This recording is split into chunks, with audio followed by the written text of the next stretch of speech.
Jessica Taylor, Jessica Taylor. You're frozen, madame. I don't know if you can hear me or see me. Freeze frame. I was just waving, realizing that my screen's blank, and then I was talking, realizing that I'm on mute. Have we coordinated our attire today?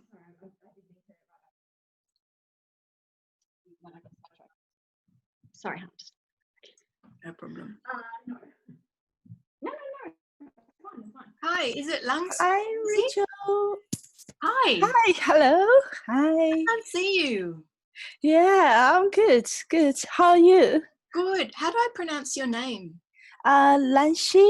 Langshi. Yeah. Is that close? Yeah. Yeah, that's really good. I can't see you, so I don't remember if we've met. Have we? Okay. Oh, okay. I find You know my face? Yeah, Oh, I can see it. You work with Gavin, don't you? With Peggy. With Peggy. Yeah, Peggy and Lindsay. And what are you working on? I'm working on the Chinese students' well-being, about the language use of the well-being and their understanding of the well-being. Is that a PhD project? Yes. Fantastic. Yeah. How about you? I'm good. This is really exciting because normally we don't have people outside the SIP group join us. So I figured it's SIPPy Club, so I sent it out to the SIPPy group. Be like, come join us. So we get to explore more. So, because it is a way that it allows the system stream to allow others to connect in with us and continue to learn and grow. So, yeah. Absolutely. And is it Likitha? Likith? How do I pronounce your name? You're on mute. This is exciting. There's a whole gang and lots of people I don't know. Hey, Cash. They're all our cool center people. I know. And my cool students too, so. Well, I hope it's feel okay that I'm joining Peggy. Of course, yeah, no, this is why we sent it out to the whole center. So, yeah, so this is our monthly, so the system streams has a monthly journal club, or I don't know, just journal style or whatever. So our intention was to like make it open and stuff. And then with COVID, it just like, I just never thought to like, oh, let me send out the invite to people until usually just before it starts is usually when I think of like, oh, I should have sent it out to people. So so it's good to have everyone joining us. And Rachel is leading us today, which we're really excited about. Maybe we'll wait just a minute for people to be able to join in. Adam, welcome. Everybody else, welcome. Hey, Adam. Hey, everyone. Hey, Rachel, how are you? I'm really good. Thanks I for very having me much tag along. enjoyed your rainbow running around Ringwood Square. Oh, you saw that? Oh, very nice. Yes. Yeah. I don't think I'll be getting any more bookings, but we'll see how it goes.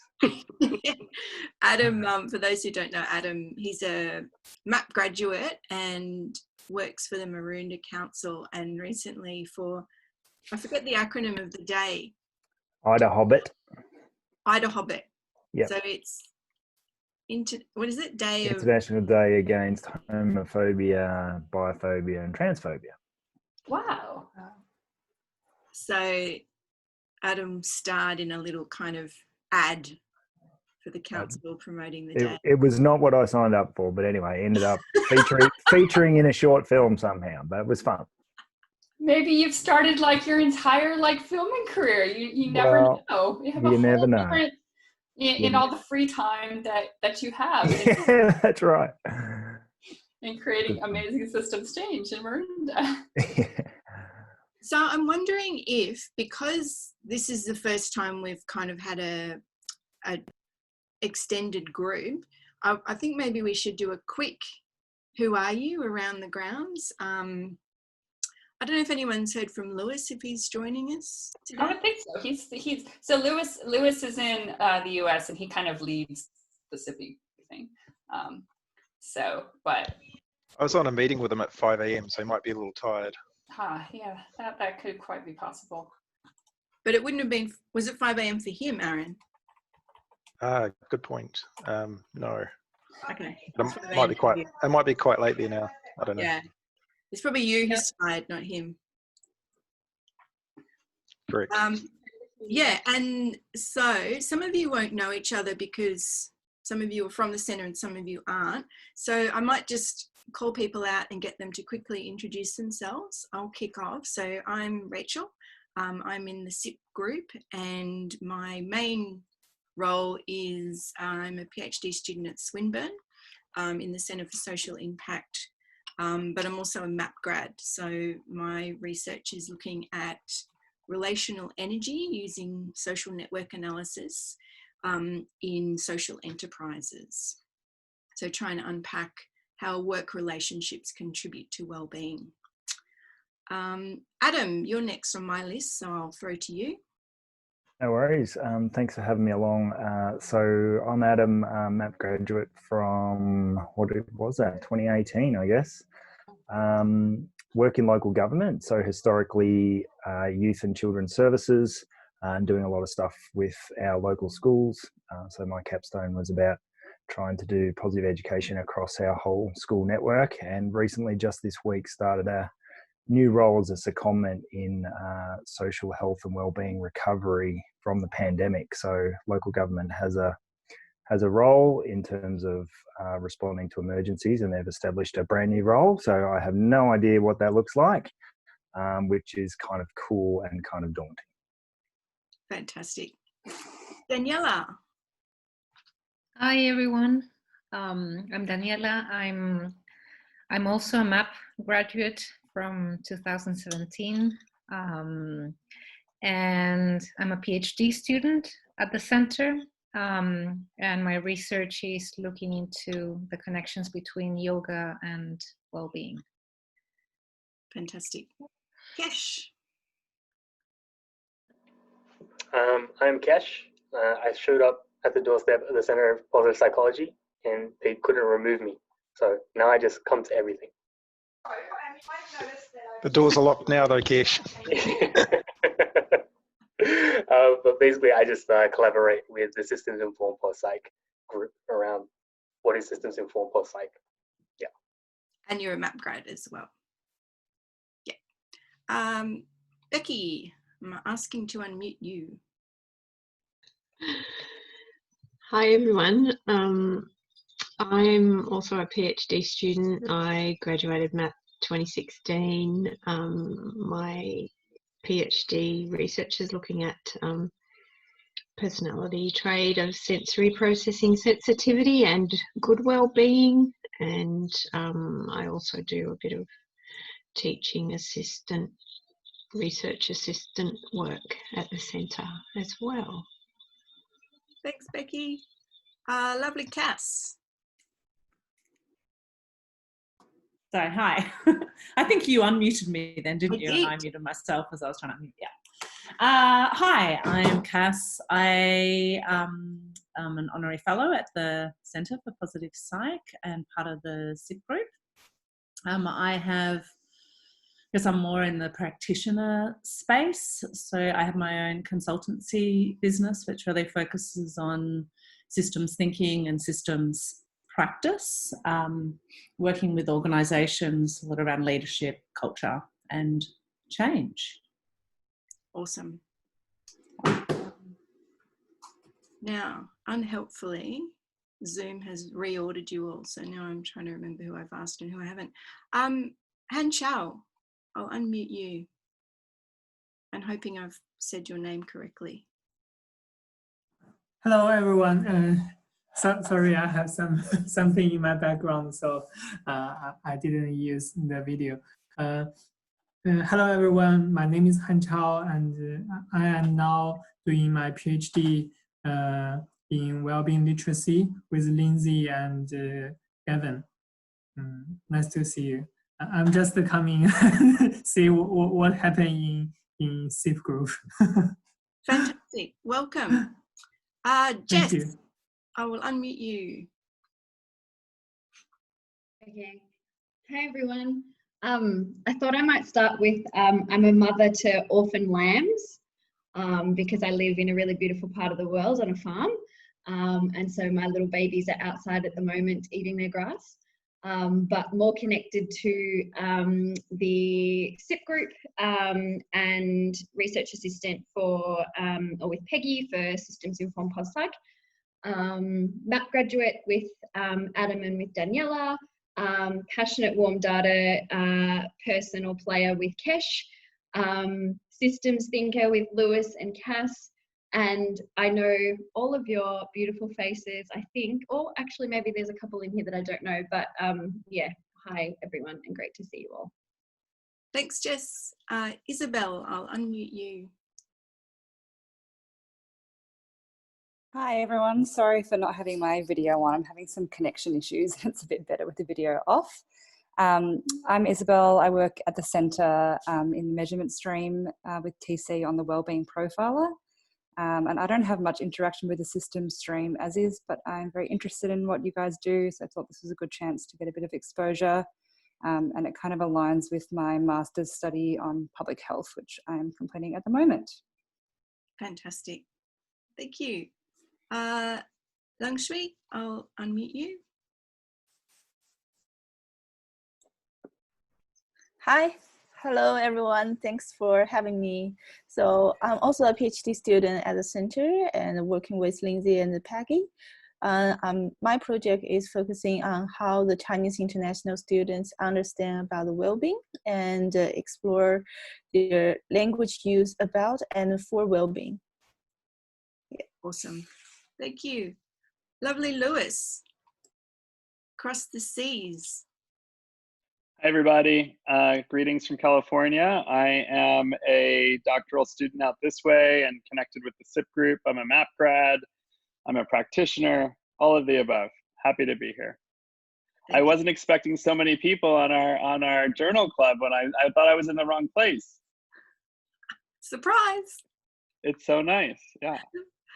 Excellent, thank you. Peggy, I'm sure everyone knows you, but give us your SIP angle.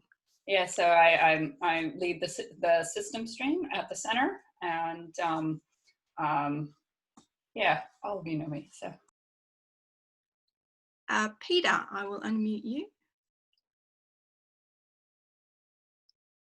Oh, yep. Yeah. Hi everybody, my name's Peter. This is the first time with this group. Typically I am working, so I do work full time externally for within commercial environment, and so one of the upsides of COVID, I suppose, is being given the opportunity to connect to things that you typically miss out on. My involvement at the university is I am a PhD student and getting towards the end of that, hopefully. My focus is on resilience predominantly and looking at subjective, objective measures of that and the validity of those, but also looking at the impact of family structure has on children's or adolescent wellbeing and resilience. So that's me, and just really here to listen and take on and learn as much as I can. So thank you for the opportunity. Thanks, Peter. Lovely Sue. I had to think about that for a sec. Hi, everyone. This is my first SIP meeting, and glad to be here. Great to see so many familiar faces. I'm a MAP grad, and at the moment I work on the teaching team at the CPP. I have a background in teaching and ecology, so that's sort of been interested in systems my whole life. And at the moment I'm really mostly interested in the sort of the intersection of child and adolescent development and well-being. Awesome. Thank you. And Aaron. Welcome everyone. So I think I know everyone here pretty well, except for I don't think I've met Cass, Adam or Peter before, so very nice to meet you. Just so you know, I'm in help coordinate the Masters or the MAP program in the centre, but I'm certainly interested in all things systems, so I'm getting more involved. Sorry,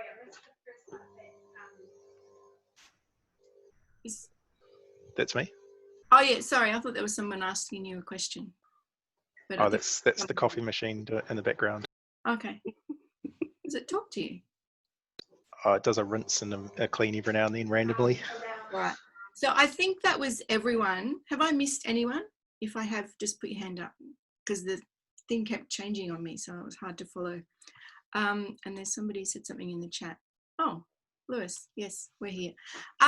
So today is going to be, it's a little bit of a different take on our SIP Journal Club. And I'm hoping and thinking that it might actually be quite a good bridge for those of you who haven't had much involvement in SIP and what SIP does. And for those of us who are in SIP, today's a little bit of a departure, because normally we're talking more to systems type work and systems type stuff. But today we're sort of going back to basics in some grounding in the pos-psych world. And so part of my hope is that this won't be just really boring, basic, redundant information for you, but that it will give us a bit of a launching point to think about how might we go back to some of these fundamental ideas in pos-psych and integrate them into our systems thinking, and in particular thinking about our approaches to understanding well-being more at the kind of group and systems levels, and what some of the indicators of well-functioning systems might be. And so not making the assumption that anyone's read the materials that were sent around, and I'm pretty confident we're only going to have time to really dig into Corey Keyes's paper on social wellbeing. I've put together a little slide deck that is just aims to provide a summary of what's presented in that paper. For those who haven't had a chance to read it, and for those who have had a chance to read it, to try and just cement some of your thinking on that.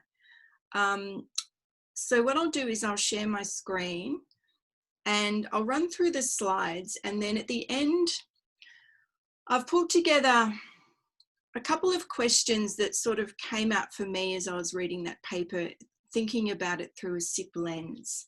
And so I thought we'd use that as the launching point for our discussion. And because today is a bigger group than we've ever had before, I'm happy to be led by you guys, whether you think we should do breakout groups or how we want to actually run the discussion, because this is totally new territory for us. So I'll quickly share my screen and just run through a summary of this Keyes paper.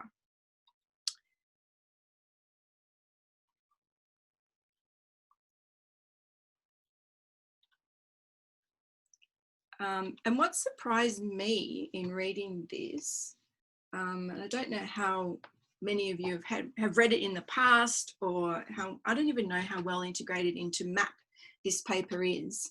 And one of my questions at the end is, you know, has this kind of idea of social wellbeing been sort of left behind in pos-psych? And if it has, there may be a good reason for that, which some of the more, you know, advanced academics like Peggy and Aaron may be able to speak to for us. But yeah, I just found reading it that it was sort of like some of these ideas I thought were really powerful, and I feel like they've fizzled out, you know, because this paper is a little bit old now. So anyway, so our kind of starting point was this idea from the World Health Organization that health is a complete state of physical, mental and social well-being. And bouncing off from that is this question around, well, what do we mean by social well-being? And Keyes, I think, aligns really well with our SIP approach. And for those of you who are familiar with our SIP paper, you'll see language similar to this embedded through that paper, that, you know, humans aren't just these islands that just move around in isolation, but that we're embedded in social structures and communities, and that both influences our well-being and gives us potentials to enhance our well-being. And so Keyes describes the goal of this particular paper is to come up with a model of what positive social health might be. And so he has these 5 dimensions, and I'm just going to quickly run through them. And what I've tried to do is summarize what Keyes has to say about what each dimension is, and then what being high on this dimension, so having high social well-being in this dimension might look like, and what low social well-being in this dimension might look like. And so his first dimension is social integration. So that's about, and all of these are individual evaluations, yeah? So this is where, again, we have this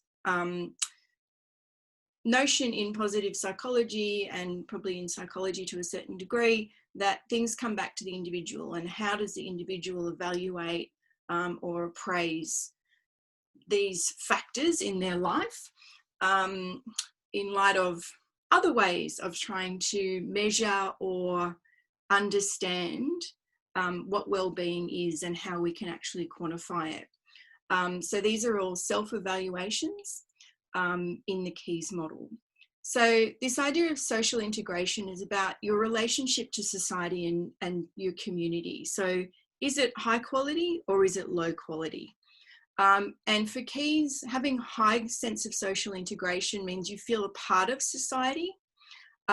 You feel like you've got something in common with the people around you. You have a sense of belonging.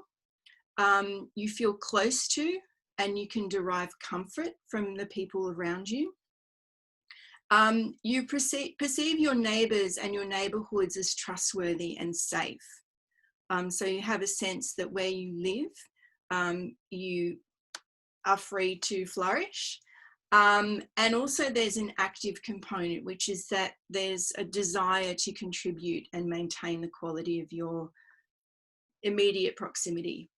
And the other thing that might be worth discussing is that when I was reading this, what came through for me was, again, how kind of dated this paper was. And I was curious what some of these perceptions might look like now that we're a more digitally integrated and embedded world rather than a geographically embedded community.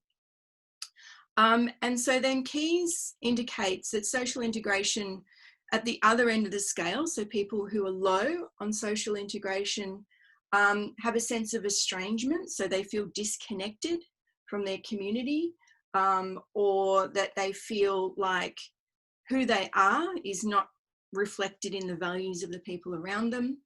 And there's a sense of social isolation. So there's an absence of relationships that provide that sense of meaning and support.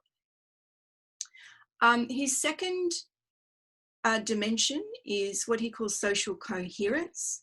So this is how people perceive the way that the world works, and whether that perception is that the world works in a way that's positive or not. So people with a high sense of social coherence, they're interested in the world around them. They feel like they can make sense of what's happening around them. They also have a desire to make sense of life and to know and understand and comprehend the world around them. So there's a kind of active interest in the world rather than a shrinking away from it. A sense of meaning connected to the world around them. And if things happen that are unpredictable or traumatic, they have the capacity to sense make. So they can find either meaning or some kind of sense of why it happened and what they might be able to do about it. And it goes in line with a feeling that your own life is coherent. And there's some interesting research that comes out around that as well, about the social coherence and the personal coherence tend to marry together. And then in terms of a low sense of social coherence, Keyes describes that as a sense of meaninglessness. So a sense that the world is just random, chaotic, unpredictable, and ultimately there's kind of no point. So you can see how that would also lead to, a sense of despair, or a sense that life is just kind of completely random, and so there's no point in kind of trying to make sense of it. So then if we move on to our next dimension, this is what Keyes calls social actualization. So this is an individual's evaluation about the way that society is headed and the direction of it. So for Keyes, a high sense of social actualization reflects the belief that society is kind of moving in a good direction and that it has potential. So it's kind of a belief in the ability for people to do the right thing and create a better future. So there's a hopefulness embedded in that about where society is headed and that you will be a beneficiary of it. Yeah. So it doesn't reflect a notion that life's going to get better for everyone else, but your life is going to get worse. So there's a future optimism attached to it. And also a sense that society controls its destiny. So you can see how that kind of intersects with the social coherence. Because if we've got society controlling its destiny, then the chaos can kind of be made sense of. And then in terms of low social actualization, Lewis, I thought of you when I was looking at this one. So Keyes described this as perceptions of what he calls anomie, which is, you know, we can see a bit of it happening in the world at the moment. It's this idea that that the rules and norms of behavior and sort of moral standards are in decline. You know, when people say, oh, politicians are all corrupt and, you know, society's gone to pot, these kinds of ideas reflect a sense of anomie. And it then also gets reflected in a sense of fatalism and powerlessness. So, you know, just things are just going to be what they are. I can't control them. The world is doomed and we're all a bit stuffed, is essentially the low end of the scale of social actualization. And then our fourth dimension is social acceptance. So this is the evaluation of other people. So it's your sense about the character and the qualities of others around you. So if you have high levels of social well-being on this dimension, you tend to trust others and believe in the kind of inherent goodness of others in terms of being kind and being industrious. So, you know, not the idea that everyone's lazy and doesn't get anything done, but, you know, that people are generally good and have good intention. There's a sense that you just feel comfortable with other people and that you have a bit of an acceptance of the good and bad in terms of others and the way they behave. So again, it's this idea that you're not just going, you know, people are just bad and hopeless and so you can't trust them and you just got to take care of yourself, but that you accept that the nuance of life, that people can do bad things, but it doesn't necessarily make them bad people. And Keyes doesn't distinguish any factors that are around the low side of the social acceptance part of social well-being.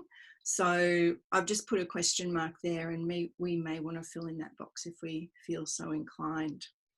And then our final dimension is the notion of social contribution. And so this is an individual's perceptions of their own value that they bring and that they contribute to society. And Keyes describes this as being similar to an individual's sense of self-efficacy and an individual's sense of responsibility.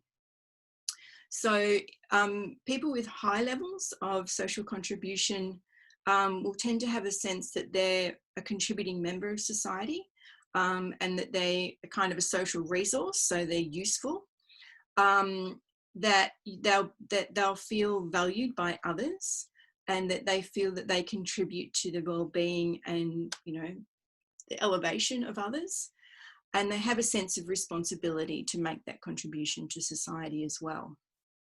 Whereas people with low social contribution have that sense of alienation that we've sort of seen in some of the other dimensions. So they just feel pretty worthless, pretty useless, and have a tendency to sort of, you know, it's that feeling of what I do doesn't matter, so who cares anyway, could be a way of describing it. So that's my deliberately very brief overview, which I hope wasn't just boring because you knew it all anyway. And then what I did was I've just summarised what were some of the key findings that Keyes listed in this paper, based on the 2 studies that he did. So the first one was that people who are more involved in their communities have a greater sense of social integration and social contribution, which seems to be and that can go in either direction, yeah? So it's a question then of whether being an active participant in society actually creates that sense of contribution and integration, or is it that because people have that sense of integration and contribution that they tend to be more involved and contribute? Possibly could go in both directions. The other thing is that a sense of social contribution correlates with generativity. So again, it's a similar kind of idea, but if you feel a sense of that you are useful to the world, and you have the resources, so a sense of efficacy around it, you're more likely to feel like you're making a contribution.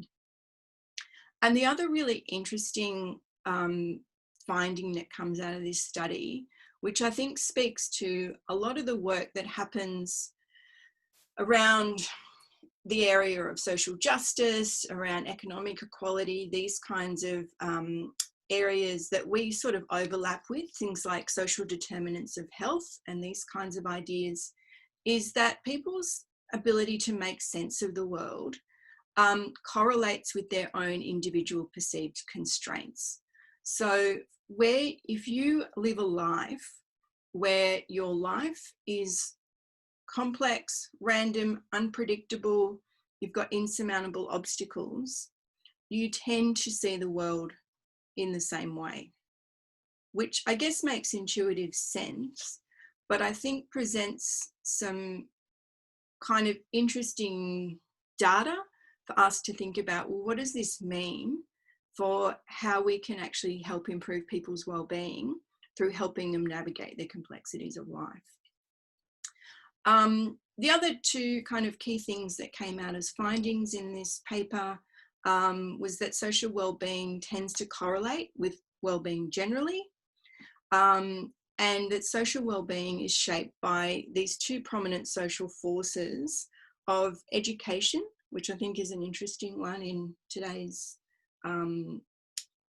social dynamics. So basically what the key finding was that the people with more education had higher social well-being, which he attributes to, you know, being able to understand the world and to navigate the world slightly better. And the other key finding was that all the different dimensions improved with age, so social well-being tracked against age, except for social coherence. So what that suggests is that in young adults, life tends to make a bit more sense, but that declines as you age. But he suggested that that may be indicative of a US sample bias in this study because, and the kind of cult of youth in the US. So we'll hold that one lightly. So that's my summary of the Keyes paper. And then I thought I would throw in a couple of other little ideas. So some of you will know Mohsen from the centre. And I discovered yesterday when he responded to this email about this session, and I've since had a look at some of his work and I've had a chat with him, that he's actually done quite a bit of research in the area of social wellbeing. And I think it would be really cool if he actually came and had a chat to us, because he's done some really cool stuff. And one of his studies, which he published a couple of years ago, which I think is really interesting, is that he found, he did a study looking at the relationship between, is that too small? I'm seeing a lot of people's, maybe I'll do it. Oh, hang on. Sorry, I'm trying to make it bigger.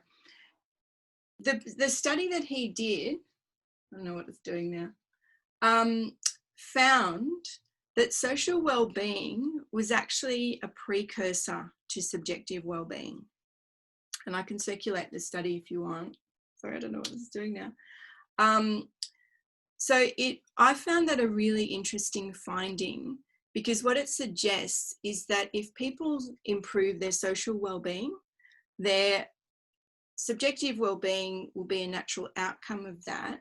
And that it kind of made me wonder if in many ways PosPsych might be getting things backwards a little bit, that by trying to improve and have interventions focusing on building social subjective well-being, even though we tend to consider the social well-being to be embedded in it, that what this study suggests is that, in fact, if we work on better improving people's social well-being, that their well-being will actually generate from that.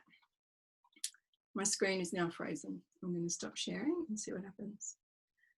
And then this other diagram that I've put here, which I think I might just have to get rid of because it's jammed, is a pretty random diagram that I found that I thought might be interesting for the SIPP group to look at, because it's kind of a random report that tries to integrate and take a systems approach to social well-being in managing, I think it's something to do with managing a fisheries catchment or something like that.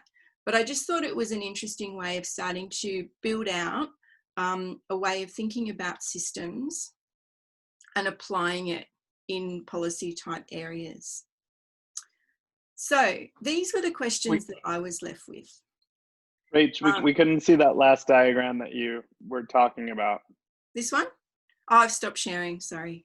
Yeah, that's okay. Yeah, because it was all a bit buggered. And I don't think we should get into it because we don't have a lot of time left, and I want to make sure that we've got enough time to have a good conversation. So the questions that I was left with, and I'll leave it up to the group to decide whether we want to dig into these questions or just have a general discussion. But this was what I was left with, which was, how might this inform SIPP? What would interventions and institutions and, say, policies oriented towards fostering social wellbeing, what would they look like? What does it look like at scale? You know, so for those of us who are interested in working with communities and groups on fostering collective wellbeing, how might social wellbeing become part of that? And then how might we apply it in SIPP? What has happened to social wellbeing within positive psychology? Has it been integrated, embedded, and it's captured, or has it just been left behind? And to what extent is it currently integrated and explicit in some of the more systemic and collective approaches to wellbeing, such as POSED and positive organisational scholarship? And those of you that are in POSED, like Jess, you might be able to speak to that a little bit as well. I hope that hasn't been too fast. I know that we've only got 20 minutes left now, so I'm keen to hand over to us. Does anyone want to just jump in?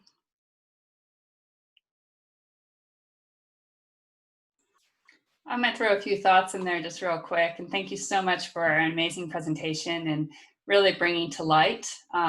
Especially Corey Keyes has done just such amazing work in so many areas, and certainly has not gotten the credit in sort of mainstream pos psych that would be helpful. I think in many ways you sort of speak a little bit to that social part just by embedding relationships within our models, but it actually doesn't do justice to kind of a lot of the thought that has gone around social well-being. I think where we've actually seen much more of the focus on social well-being is in a lot of the well-being stuff that has been applied within policy. So work by Ed Diener and a lot of those others where they're really thinking about what societal well-being actually is. I think that's where we've actually seen it coming out, and time again you see things like trust and a lot of these sort of social factors actually have a huge impact on things. And so I think it's come out much more in work that's focused on sort of the conditions in which individuals can experience kind of psychological well-being, as opposed to really being integrated in the mainstream positive psychology. So I think that's where I've seen it come out much more. That's where you have a lot of talk about it. It's actually quite central, coming much more from a sociological perspective, and then in that sort of societal realm and whatnot. And so you've seen it in some of the work there. Probably one reason why there hasn't been as much focused on some of this work that Keyes has talked about is just clashes of personalities in the field in terms of who has actually led a lot of the mainstream stuff and clashes with people like Keyes. Yeah. Seligman and Corey Keyes hate each other. So that does impact the history of our field. So yeah, okay. Which is interesting in and of itself, right? That if we want to have an evidence-based field, then what do we do about this? He's still working in our field. At the moment, he's working with Matt Iciello at SAMRI, advancing his model a little bit more. So he's still, even though he's a sociologist, he's really keen on positive psychology and working with us. Just, as Peggy suggests, not everyone. Yeah, I think he does it much more in sort of like the other areas and in many ways the ones that are going to have much more impact on things. Yeah, and I know he's collaborated with Mohsen as well over the years, having a quick look at Mohsen's work. And so for those of us who are in SIP, does anyone want to speak to, Cass, I'm curious about your perspective because you don't come from the pos psych world, you're more from the systems world. So I'm curious, how does this speak to you and inform you?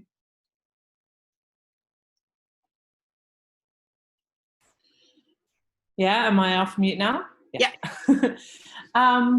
I guess for me, there was one thing that really struck me and was around social coherence and this idea that high social coherence actually means that you have this view that the world's predictable and that you control it. And if it's low, it means that you don't think it's predictable and therefore it feels, your perception of trust decreases and you feel meaninglessness.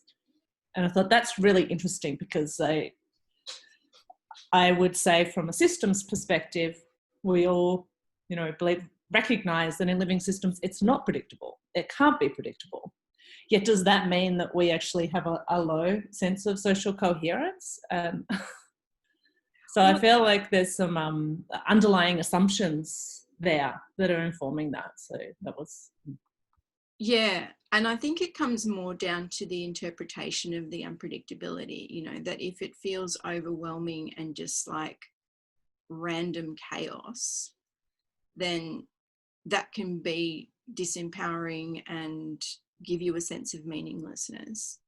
But if you feel that, it's not necessarily predictable, but I can make sense of it and I can navigate it, then there's a higher sense of agency and empowerment that sits along with it. but it is an interesting question, and it might reflect some of the, you know, kind of background and inherent biases of psychology, and also just the time in which this paper was written, because I think we've become, as a society, well, and potentially more in terms of it, that this is where the education becomes interesting, because I think, you know, we've become used to using terms like VUCA, but then we also see a lot of kind of civic discourse that I think reflects this sense of a lack of social coherence, that people just feel like things are just, they've got no idea what's going on and how to make sense of it. And so I think that there's a sense to which people have a sense of agency around unpredictability, and to which they don't. Yeah. Which is, I find interesting.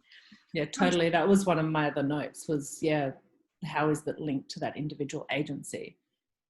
And rather than just like this optimism in a way that you think someone's going to come and save you, to having agency, knowing that you can actually impact the system. Yeah. Yeah. Yeah. Adam, can I throw to you in terms of the scope of your new role? And I know that you're 2 days into this new role. Thank you. Yep. But the reason that we wanted you here today was, you know, to see if we can be of any use to you. And so, and because we knew that your role like serendipitously overlaps with this topic, does this speak to where you're at, and, you know, what do you think the scope of your role is going to be in this context? Oh, good question. Just this article has just been so great to kind of try and make sense about that. You know, someone gives you a title and a job role, but, you know, the person who wrote it and their manager, do they know what social wellbeing is? No, they would have no idea, and they would be looking to me to help to define that. And, you know, again, people don't even know what the impacts are in terms of the pandemic just yet. So until you know what's happened, how can you rectify that and or adapt to that? And, you know, it raises the question around, you know, what is the social and in what context? So, you know, are we talking within families? Are we talking within neighbourhoods? I work within a pretty small municipality, you know, outer metro municipality, which is great. But, you know, there are municipalities that cover, you know, hundreds of kilometres, whereas I can drive from one end of mine to the other in probably 25 minutes. You know, when people are thinking about these concepts, it's in relation to what? Is it in relation to what groups they're involved in? You know, in local government land, you know, we think about those key kind of social institutions. You think about sporting clubs, neighbourhood houses, kindergartens, schools. You know, that's the frame of reference for a lot of this stuff. So it's really, you know, it's a complicated question, you know, and so how do you build that? Whose role is it? And how can you actually intervene and influence those aspects of social life? So, you know, a lot of people wouldn't even know what local government does aside from roads, rates and rubbish. And, you know, least of which would think that they have a role to play in building their social well-being. So how do we set things up in a way that it doesn't look like a government agency coming in to try and force your change in the world? You know, what are the bits that you want to influence, and how do you do that? Who are the people who can, and in what context? So, you know, where do you start? Yeah. And so does this kind of framework sit well for you, do you think, in thinking about how you might navigate a role that is about social well-being? Yeah, I think so. I mean, it's pretty conceptual. Even me thinking, how could I communicate that within my own new team and to my manager will be a challenge. But it just gives you a bunch of different lenses to look through. And I hadn't until, you know, I got the email from Jess, I hadn't even contemplated what social wellbeing was. And so now that I have, and, you know, are thinking about all of those different elements, then it will be picking that out then and saying, okay, what are the bits that we can influence? And particularly in relation to COVID-19, what are the aspects that you might hone in on and try to influence in some way? Yeah, because I think for a lot of institutions, this kind of social wellbeing stuff will be seen from the lens of social services, you know, so it'll be about social work and poverty and crime and all these kinds of things, which is a lot about doing for rather than this idea, because, you know, the thing that really leapt out for me is the level of agency that sits in here, and the level of this is not a one-way street. This is very much two-way, and that in a lot of ways the evidence points to the more you input, the more you get out. And so it's about then how do we foster people's sense of contribution, and, you know, that they're their own feedback loop, you know, that if you contribute to your environment, you'll get those dividends back. Which is what came out of, you know, this paper from Mosen as well. And I just think it's interesting in terms of, I don't know, what I would call a kind of social passivity that, you know, and just general busyness, you know, like I think one of the things that the pandemic has brought out is that with the slowing down that's happened, people have felt a greater sense of connectedness to their communities that they didn't before. And it was because, you know, they've slowed down and they've stayed at home to contribute it to their communities. And so they're getting that dividend back of, I'm actually contributing here, which is interesting. And I think also reached out, like it's cut through a bit in terms of who are the important people in your life. So you start receiving these calls from people and you're like, okay, that's unusual. I must mean something to this person, and or who do I feel compelled to reach out to and why? In a world where, in theory, we're all socially connected, you know, you've got hundreds of friends on Facebook. Well, what does that actually mean? And who are the people that actually matter and actually do influence to some degree your well-being? Like all of those other hundreds of people have zero impact. In fact, it's the platform of social media that is what's having the impact, and that's not a favorable impact because of social comparison. So I think a really interesting part of the pandemic for me has been seeing who becomes most important, you know, getting phone calls from your siblings that you wouldn't usually get, feeling compelled to reach out to people who have been important to you over the years, but maybe you haven't. So that's been interesting. Jess, Cash and Lewis, I'm curious to help for those who are here who haven't encountered SIPPy before. I'm curious whether you want to throw anything in around how do you think this connects to SIPPy? So for everyone who's got this grounding in pos psych, what do you think this means for SIPPy?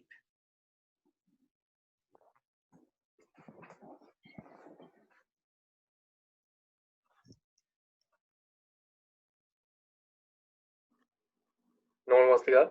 Yeah, go Cash.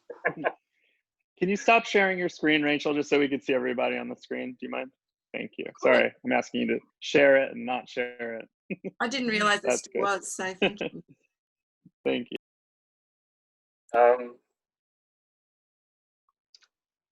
I have been having a thought as everybody has been talking, and mainly around the fact that the Keys paper is about a social well-being indicator, right? It's a measurement tool.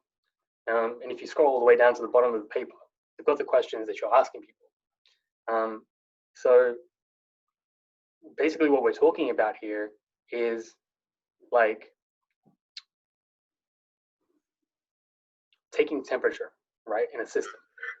So these things that we're asking, if we get a population and we talk about, what is your sense of social integration, social acceptance, social contribution, what we're really getting a sense of is what is the individual's perception of the social field. So, what's going on between people, this relational space in between. It's getting a temperature of that. Yeah. The interesting part with this, and I think with a lot of measurements, especially in the system space, is like focusing on an indicator, right? So, for example, trying to take down a temperature. Yeah, to take down a temperature, you don't just put ice packs on people, right? It can work, but often you use antibiotics and other things that work on the system. So I guess maybe like a warning to think about it from a systems perspective is awesome indicator. Be very careful of what it's telling us, and be very careful of direct solutions. Of, okay, so this community doesn't have social coherence, so I'm going to go and work on social coherence, because often the thing that's going to give social coherence is not working on social coherence. It might be something else. So those are the things that are going through my brain. And so then what would be your strategy, Ketch? What would be my strategy? In the absence of any context and any actual information.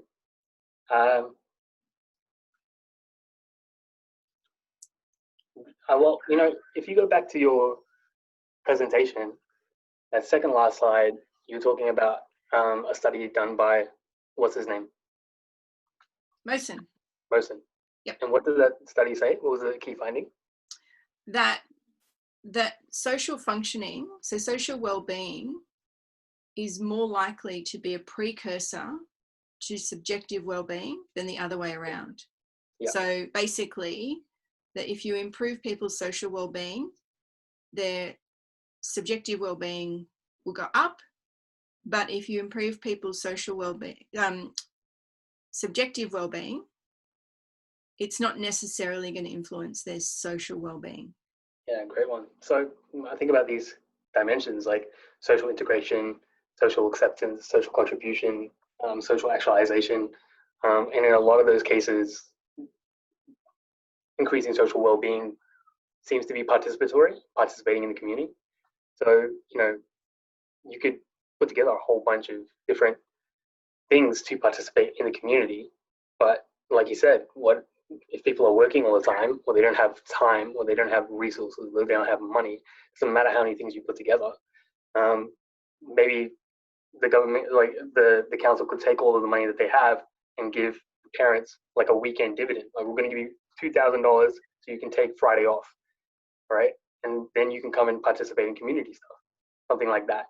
Something that works with the system, right? Maybe because I imagine councils are already doing a whole bunch of stuff where people can do things. It's just the amount of time that people dedicate towards that. So that to me looks to me like the factor that you change. How do you modify the time arrangement so people can participate in community? But in the absence of any context. So yeah. Absolutely. And I think this is where it becomes interesting, because if it's just a vehicle for more striving and more telling people that they're not doing enough, then yeah, it's likely to be counterproductive. And so it's then about, how do we take a systems approach to this in a way that actually works to enhance people's social well-being rather than makes it another striving thing, which I think is interesting. Lewis, you're sitting in the dark. Can I throw to you, as someone who designs and implements interventions at systems levels, where are you sitting with this? I mean, it's interesting, especially that finding you guys were just talking about, that social well-being is a better predictor of subjective well-being, and not surprising. It just makes me wonder what's going to be left after the physiological part of the virus is gone. the psychological piece, you know, where people are going to be still needing support in seeing the safety of other people, you know. So I think what we're gonna see is maybe a progression of distance between people, wondering, is it safe to interact with you? I don't know you, so I'm not going to get to know you, for the fear that there might be a risk in that. And I think that work is going to be left for us on a systems at scale kind of level, to help people perceive the opportunity and the social connection, because well before this virus, at least in my perception, people were already kind of moving apart. So I think this is just kind of moving us in the wrong direction to increase our social well-being. Yeah, and I think part of the question for me is, how can we use some of these ideas as potential levers, you know, because I think we've been through a period of early in the virus where there was the social coherence was pretty like, what the hell's going on? This is really confusing. And I think these might be helpful lenses for us to be able to kind of say, okay, well, this is what we can see at the moment, you know, so how might we use that to help people with sense making, you know. And I know that in our SIP group, this is something we've been discussing all the way along through this, and this desire to create a space for people to just kind of make sense of what's happening, which again, in reading this paper, that's what jumped out to me, was like, oh, actually, this is what we're trying to do. We're actually trying to create a space where people can, you know, their social coherence has gone down, and how might we help shift that for them? So using these as potential lenses, I think, might be useful. Now I'm aware that we've hit the hour, and I've deliberately not called on anyone outside the SIP group because I didn't want to throw them under the bus and have them feel like they've got to talk to SIP, which they may know nothing about. But does anyone want to just throw in any thoughts, information that might be of use to us? I'll quickly just throw in an idea. Sorry, then you don't, Yella, but I think there's a big gap between the individual and society, and that's the relational wellbeing part. You know, it's things like pro-sociality and how you approach other people and whatnot that aren't captured in the way Corey's 5 dimensions sort of cover things. So I think that intermediary steps part of this. Just a thought. And do you have any particular models or tools that you're thinking of there, Aaron? No, I don't think it's been addressed well at all. That's why I think we have a big gap. Cool. I was just thinking, in further to what Aaron was saying, and also thinking about the evaluation tool. So often that information is captured by that individual's perception. And so as a tool to kind of help bridge that, I was thinking about the warm data labs as a way of helping people to surface perceptions and descriptions, so that it's an interrelationship between people, and starting to hear and generate their ideas that way. So that was kind of my thinking on that.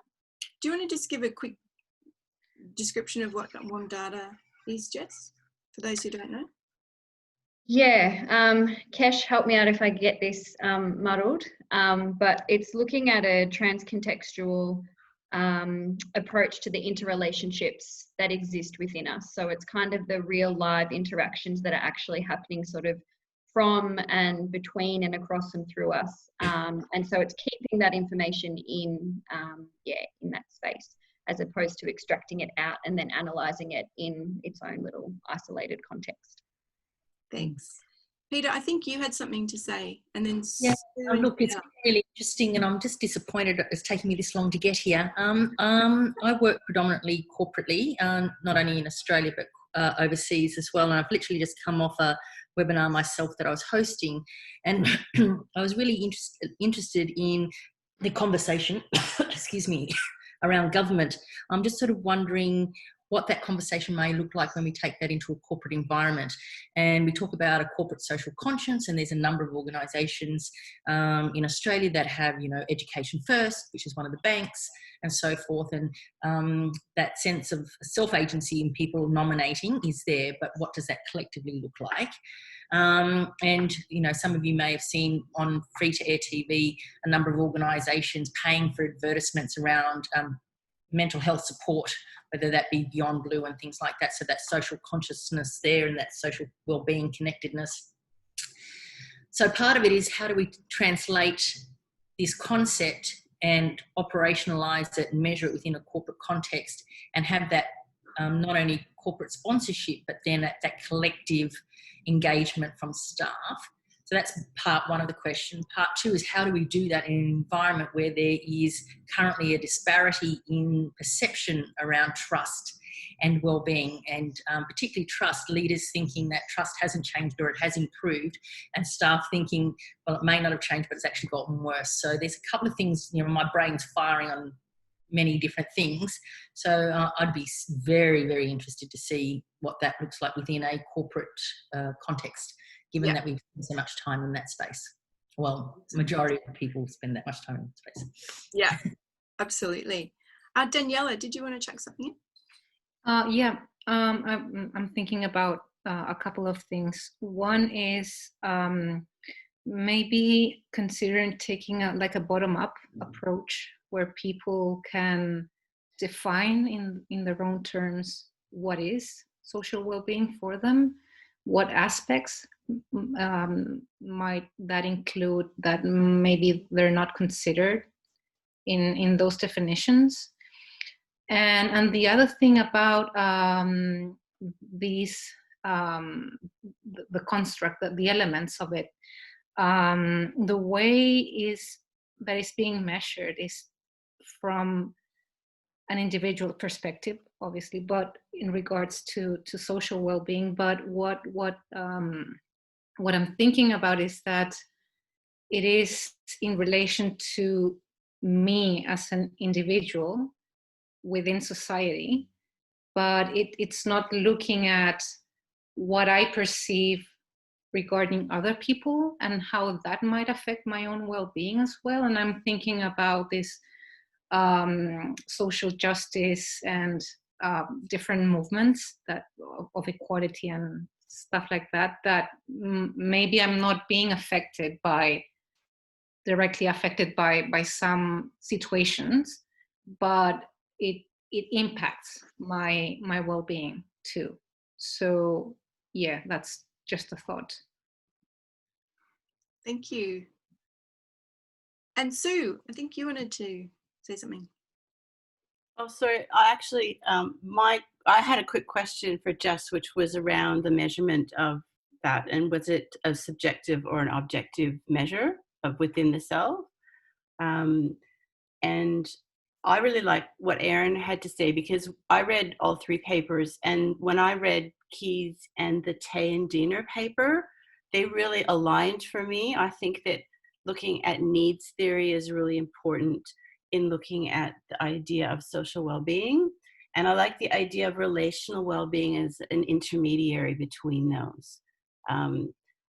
One of the issues I have with Keyes' measure is that it's a self-report measure, and so it's your perception, which may not be the truth. It may not be what's actually happening. And as Daniela says, what does that mean for the people around you? So I think that's an important consideration. Yeah. Can I just expand on that really quickly? You don't know what's creating that perception for that person. And that's like what I was trying to get to before. Like, they do have a perception of mistrust or unpredictability, but, you know, thinking about what Daniela was saying, is that because, you know, they're highly conservative and there's an equality movement going on, or, you know, it's very hard to pick with the indicators what is causing that and what to work on. So it's a great way to measure, but is it necessarily a good way to work back from? Yeah, and it's a chicken and the egg thing. Like, this whole idea of social coherence and individual coherence, they impact on each other. If you grow up without, you know, personal coherence because of your family of origin, then how can you contribute to social coherence within your society? And then you create a bigger problem. Yeah. Is part of the measurement looking at on an individual level around a tolerance for uncertainty. So is it about, you know, I agree with you, how do you measure it? Do you come from the top down, the side across, or the bottom up? But from a personal perspective, given that everybody has a different scope for tolerance for uncertainty, is that where we start, given that coherence is required for social well-being? Yeah, well, and I think the other thing about these kinds of measures is where they can become pathway tools, you know. So, you know, I think we're familiar with the idea of PERMA being a way of capturing, you know, these pillars of well-being, and as part of it, giving people some language around, oh, okay, so my positive emotions are low. So if I start to build my positive emotions, I'm probably going to improve my well-being. And part of my curiosity in looking at this work is thinking about, you know, in many ways the language is a little bit inaccessible, but how might we be able to use it to help people actually navigate and get a sense of, oh, okay, so maybe part of the reason I feel a bit, you know, wobbly is because I just don't feel a very strong sense of social coherence right now, or I don't feel like I have a good sense of social contribution. And so how might I actually use that information in a way that is useful and gives me that greater sense of, you know, social well-being. And I think that could be interesting to explore as well.